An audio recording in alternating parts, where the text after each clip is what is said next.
Okay, everyone, before we begin, I just want to apologize for the background noise as our AC running, because with all of the rain going on recently, it's been very hot, very humid in here, surprisingly, in the middle of March.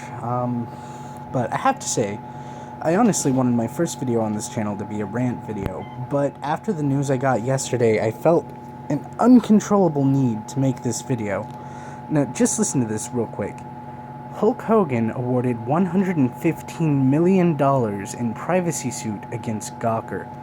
This is the title of the New York Times article released yesterday that has been the talk of the entire internet, and I am reveling in it.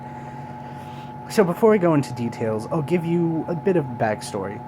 So Gawker Media, the company responsible for such beautiful websites as Jezebel and Kotaku, released a sex tape featuring the retired ex-pro wrestler. Now, for anyone who's been following them for even a few months, I'm sure this isn't news to you. For obvious reasons, he wanted that private tape taken down, and Gawker refused. Now, this resulted in the following lawsuit, where Hulk Hogan sued for $100 million. After a few hours of thought on the matter, Hogan was awarded not only $100 million, the $100 million that he initially asked for, might I add, but an additional $15 million as well. In total, he received $55 million for economical harm and $60 million for emotional distress. And there are many reasons I'm celebrating this. First and foremost, justice was served today.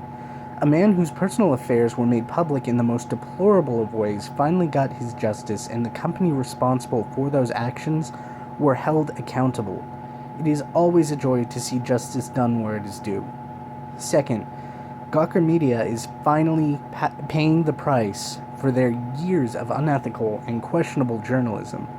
The company that, when asked simply to post a code of ethics to their front page, decided to instead run a years-long smear campaign on an entire demographic of people, is finally paying the price for their shady ethics and lack of journalistic integrity. But I'm not just happy that Gawker is paying the price and finally answering to karma. I'm happy because maybe this will finally send a message to the other shady journalism sites out there that this is not an okay way to run the business. Now, Gawker has made an appeal, but given the situation, I highly doubt that they'll get anything more than a bigger loss. And that's not where it stops either.